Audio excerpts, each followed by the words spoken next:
सबसे पहले मैं विश्व की सबसे पुरानी भाषा तमिल में बात नहीं कर सकता हूं, इसलिए आप सबसे क्षमा मांगकर मेरी बात की शुरुआत करना चाहता हूं।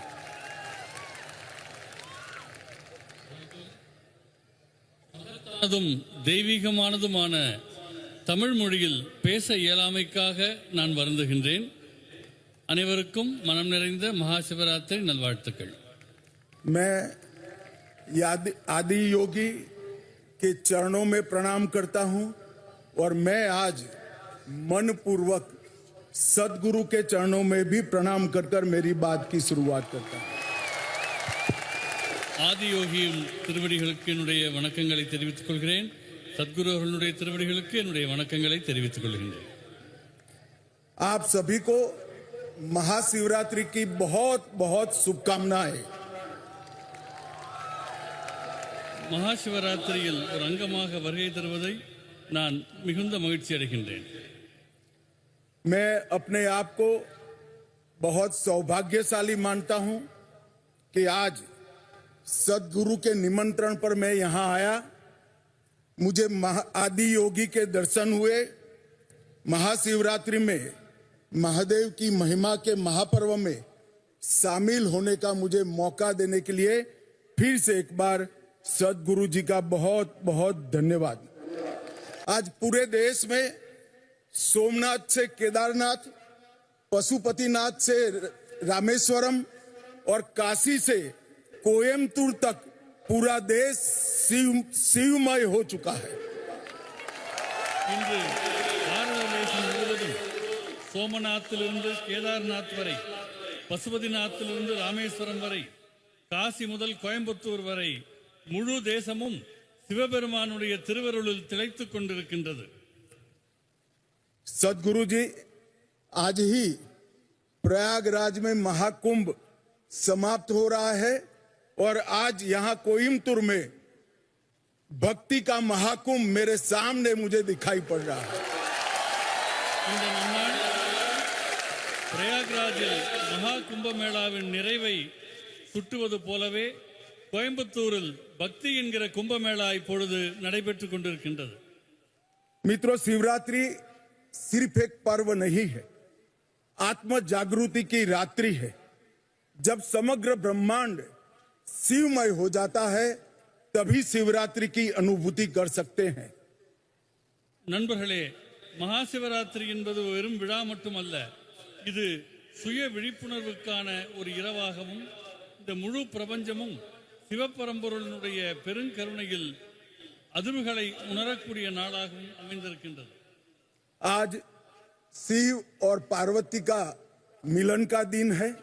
आज ही शिव और जीव के मिलन का रास्ता भी प्रशस्त होता है और मोक्ष प्राप्ति का रास्ता भी आज ही भक्ति के माध्यम से खुलता है. शिव सिर्फ एक प्रतीक नहीं है, शिव एक कल्याणकारी चेतना है जो संहारक भी है और पालनकर्ता भी है, और दोनों की विशिष्ट भूमिका हमारे जीवन में होती है. சிவபரம்பொருளை பொறுத்தவரை அவர் விழிப்புணர்வுக்கான அம்சமாக வெளிப்பட்டவர். அவர் அழிக்கும் கடவுளாகவும் காக்கும் கடவுளாகவும் விளங்குகிறார். இரண்டுமே நம் வாழ்வுக்கு மிக முக்கியமானவை. शिव शंभू भी है, स्वयंभू भी है. शिव सत्य भी है, सुंदर भी है. शिव को भोलेनाथ भी कहते हैं, महाकाल भी कहते हैं, और यहाँ शिव आदि योगी के रूप में विराजमान है. சிவபெருமான் சம்போ என்று அழைக்கப்படுகிறார். சுயம்பு தான் தோன்றியாக அவர் கருதப்படுகின்றார். அவர் சத்தியம் சுந்தரமாகிய உண்மைக்கும் அழகுக்குமான வடிவமாக விளங்குகிறார். குழந்தைமயமான போலேநாத்தாகவும் உக்கிரமான மகாகாலராகவும் அவர் தொழப்படுகிறார். எல்லாவற்றுக்கும் மேலாக முதல் யோகியாக ஆதி யோகியாக அவர் விளங்குகிறார். शिव केवल आराध्य नहीं बल्कि अस्तित्व का मूल आधार है. அவர் வழிபாட்டுக்குரிய கடவுளாக மட்டுமில்லாமல் அனைத்துக்கும் மூலமானவராக இந்த பிரபஞ்ச இருப்பினுடைய மூலமாக திகழ்கின்றார். यह महाशिवरात्रि ये भक्ति और श्रद्धा की पराकाष्ठा का प्रमाण है, जिसमें असली अर्पण हमारा भक्ति के प्रति समर्पण है। मैं सदगुरु जी के लिए भी कुछ कहना चाहता हूं। सदगुरु जी, आपने ये जो स्थान बनाया है जहां हम सब आज बैठे हैं, वो केवल एक तीर्थ स्थल नहीं है, बल्कि योग, साधना, भक्ति, आत्मज्ञान और मुक्ति का केंद्र बनकर आज पूरे विश्व में उभरा है। சத்குரு அவர்களை பற்றி நான் உங்களுக்கு சொல்ல வேண்டும். சத்குரு அவர்கள் உருவாக்கி இருக்கிற இடம் வெறும் பக்திக்கான இடமாக மட்டுமில்லாமல் ஒரு புனித இடமாக யோகம், ஆத்ம சாதனை, பக்தி, தன்னை உணர்தல் ஆகியவற்றுக்கான கேந்திரமாக சத்குரு அவர்கள் இதனை உருவாக்கி இருக்கின்றார்கள். ईसा योग केंद्र ने योग और ध्यान के माध्यम से करोड़ों करोड़ों लोगों के जीवन में सकारात्मक सोच और सकारात्मक दिशा का उद्भव करने का काम किया है.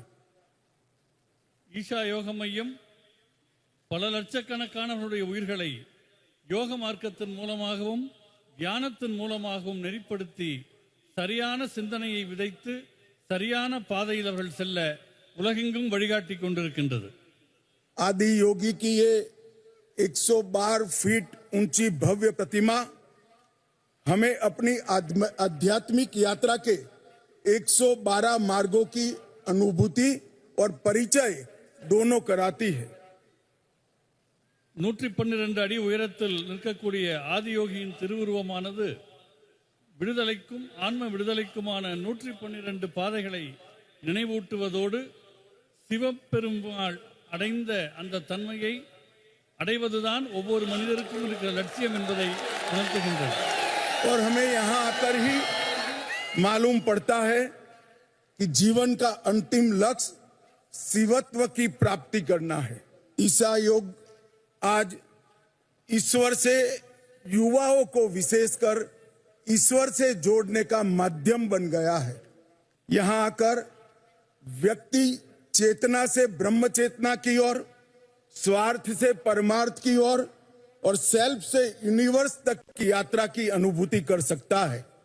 இங்கே மனிதர்களுக்கு கிடைக்கக்கூடிய அனுபவமானது தனி மனித விழிப்புணர்விலிருந்து பிரபஞ்ச விழிப்புணர்வு நோக்கிய பயணம், தன்னையே தன் நலனையே நினைத்துக் கொண்டிருக்கும் நிலையிலிருந்து தன்னலமற்ற நிலையை நோக்கிய பாதை, தான் என்கிற தன்மையிலிருந்து பிரபஞ்ச உணர்வு என்கிற மடைமாற்றம் ஆகியவை ஈஷா யோக மையத்தில் மனிதர்களுக்கு அனுபவத்திலே கிடைக்கிறது. सदगुरु जी, आपने न केवल युवाओं को धर्म के साथ जोड़ने का काम किया है, युवाओं के सामने धर्म की बुद्धिगम्य व्याख्या को भी रखा है. இளைஞர்களையும் ஆன்மீகத்தையும் இணைப்பதில் சத்குரு அவர்கள் மகத்தான பங்கை ஆற்றியிருக்கிறார்கள். மிகுந்த ஞானம் கொண்டதும் அதே நேரம் தர்க்கபூர்வமானதுமாக நம்முடைய தர்மத்தினுடைய மேன்மைகளை அவர்கள் இளைஞரிடம் கொண்டு சேர்த்துக் கொண்டிருக்கிறார்கள். मित्रों, आपने अंग्रेजी में एक कहावत जरूर सुनी होगी, a mystic man on A mission. हमारे सदगुरु जी के लिए शायद ये शब्द बना है, एक कहावत बनी है. நண்பர்களே, நம்முடைய சத்குரு அவர்களை நான் உங்களுக்கு வர்ணிக்க வேண்டுமென்றால் எனக்கு ஒரு வாசகம் தோன்றுகிறது. ஒரு லட்சியத்தோடு இயங்கிக் கொண்டிருக்கிற ஒரு ஞானி என்ற சொற்களை கொண்டு சத்குரு அவர்களை நான் வர்ணிக்க விரும்புகின்றேன்.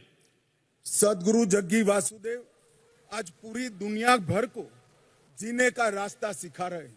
आपके माध्यम से पूरी दुनिया को सनातन का ज्ञान ये समझ में आता है कि स्वयं को समझना ही सच्चा ज्ञान है. சத்குரு அவர்களே, உங்களால் மனிதர்கள் சனாதன தர்மம் என்றால் என்ன என்று உணர்ந்து கொண்டிருக்கிறார்கள். और संसार को बदलने का रास्ता स्वयं को बदलने से ही शुरू होता है. मैं आपके सेव सॉइल कैंपेन के साथ जुड़ा था. आपने हमारी सबसे अमूल्य धरोहर हमारी मिट्टी के लिए पूरे देश भर में संस्कार जगाया और पूरे विश्व को पर्यावरण का एक सुंदर संदेश भेजने का काम किया है. சத்குரு அவர்கள் மேற்கொண்ட மண் காப்போம் இயக்கத்தின் போது நான் அவரோடு முழுக்க கூட இருந்தேன். அது நாம் தாய் மண்ணாக கருதக்கூடிய இந்த பூமியை காப்பாற்றுவதற்கும் அதை மேம்படுத்துவதற்கும் நம்முடைய தலைசிறந்த மரபை காப்பாற்றுவதற்கும் அந்த இயக்கம் நாடு முழுவதும் மகத்தான விழிப்புணர்வை ஏற்படுத்தியது.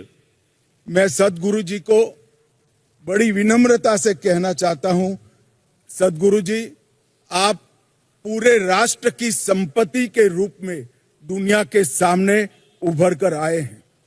சத்குரு அவர்களே, தங்களை பற்றி நான் மிகுந்த பணிவோடு சொல்லிக் கொள்கிறேன். சத்குரு ஆகிய நீங்கள் இந்த பாரத தேசத்துக்கு கிடைத்த மிகப்பெரிய பொக்கிஷம் என்பதை நான் தெரிவித்துக் கொள்கின்றேன். मित्रों, सदगुरु जी ने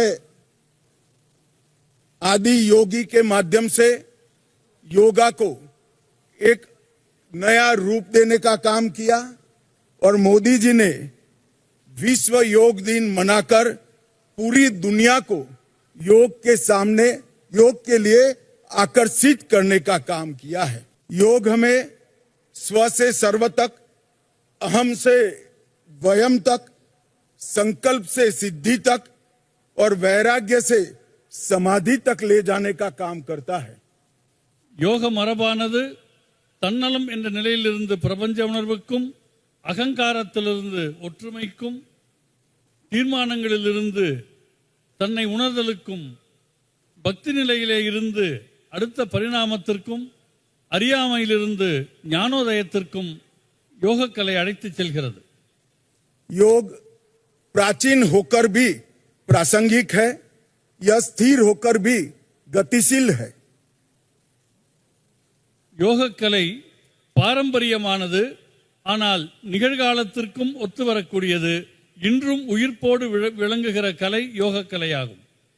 योग मन, शरीर और आत्मा को एकाकार करता है. योग जीव और परम तत्व परमात्मा को जोड़ता है. योग भक्ति का मार्ग भी प्रशस्त करता है. யோகக்கலை என்பது மனம், உடல், உயிர் ஆகியவற்றை ஒருங்கிணைக்கின்றது. பரமாத்மா, ஜீவாத்மா ஆகியவற்றின் சங்கமமாக திகழ்கிறது. பக்தியின் பாதையில் யோகக்கலை ஒளி வீசுகின்றது. मित्रों, जब मैं तमिलनाडु आया हूं तब ये जरूर कहना चाहूंगा कि भारत के आध्यात्मिक इतिहास की व्याख्या तमिल संस्कृति के वर्णन के बिना अधूरी है. यह भूमि ऐसे कई उदाहरणों से सुसज्जित है जो आध्यात्म के जीवंत उदाहरण रहे हैं. இந்த பூமி ஆன்மீகத் துறையில் தலைசிறந்த பல்வேறு ஞானிகளினுடைய தலமாக விளங்குகிறது. அதற்கு எவ்வளவோ உதாரணங்கள் உண்டு. महर्षि तिरुमूलर ने शिव भक्ति का प्रचार किया. कठोर तपस्या से तिरुमंत्रम की रचना की, जिससे हमारे धर्म के लगभग 3000 भजन संकलित किए गए हैं. மகரிஷி திருமூலர் அத்தகைய ஒரு ஞானிகளினுடைய அடையாளமாக விளங்குகிறார். அவர் தீவிரமான தவத்தினுடைய விளைவாக சைவ மரபில் திருமந்திரம் என்கிற தலைப்பில் 3000 அற்புதமான பாடல்களை அருளியிருக்கின்றார். महर्षि अगस्त्य ने भी कई नई रचनाएं कर हमारे धर्म की व्याख्या को और मजबूत करने का काम किया है. அந்த வரிசையில் மகத்தான மற்றும் ஒரு உதாரணம் மகரிஷி அகத்தியர் அவர்கள். அவர் சனாதன தர்மத்தின் பல்வேறு பரிமாணங்களை வெளிப்படுத்திய ஒரு ஞானி ஆவார். यहाँ पर भगवान शिव को दक्षिण मूर्ति के रूप में देखा जाता है, जो साधक को ज्ञान, विवेक, मुक्ति और मोक्ष सभी प्रदान करता है. தமிழ் பண்பாட்டில் சிவபெருமானுக்கென்று ஒரு மகத்தான இடம் இருக்கிறது. அவர் தட்சிணாமூர்த்தி என்கிற திருவுருவத்தில் வழிபடப்படுகின்றார். அந்த தட்சிணாமூர்த்தி தன்னை வழிபடுபவர்களுக்கு ஞானம், சமநிலை, விடுதலை, முக்தி ஆகியவற்றை அருளுகிற கடவுளாக விளங்குகிறார். सदगुरु जी, मैंने आपके शिवरात्रि महोत्सव के लिए बहुत कुछ सुना था. सुनकर भी अनुभूति होती थी, मगर आज मैं यहां आया हूं तब मैं निश्चित रूप से पूरे विश्व को कहना चाहता हूं, ये अद्भुत है, अकल्पनीय है, अवर्णनीय है। சத்குரு அவர்களுடைய மகா சிவராத்திரி பற்றி நான் மிகவும் கேள்விப்பட்டிருக்கின்றேன். இன்றைக்கு நேரில் வந்து இங்கே கலந்து கொண்டிருக்கின்றேன். இந்த உலகத்துக்கே நான் சொல்ல விரும்புவது இது மிகவும் மகத்தான ஆச்சரியமான நிகழ்வாக நடந்து கொண்டிருக்கிறது என்பதாகும். ये तीर्थ स्थान की रचना में सदगुरु ने विज्ञान और अध्यात्म इसको साथ में लाकर ये सिद्ध किया है कि ध्यान, ऊर्जा और चेतना की अवस्थाएं अंधविश्वास नहीं है, परंतु मूलभूत विज्ञान है। சத்குரு அவர்கள் இந்த மகா சிவராத்திரியை ஒரு ஆன்மீக ஞானத்தினுடைய ஆன்மீக விஞ்ஞானத்தினுடைய அடிப்படையாக மக்களிடம் கொண்டு சேர்த்து ஞானத்தையும் அறிவியலையும் இணைக்கின்ற அற்புதத்தை செய்திருக்கின்றார்.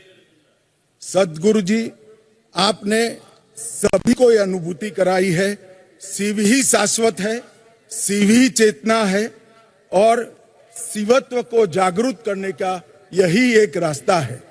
मैं ज्यादा समय लेना नहीं चाहता। पूरे भक्तगण आज यहाँ शिवरात्रि महोत्सव में उपस्थित हुए हैं। मैं आशा करता हूं कि हम सब यहाँ से शिव तत्व को स्वयं में समाहित कर कर शिवांग बनने की ओर आगे बढ़ेंगे। सदगुरु जी का फिर से एक बार बहुत बहुत धन्यवाद।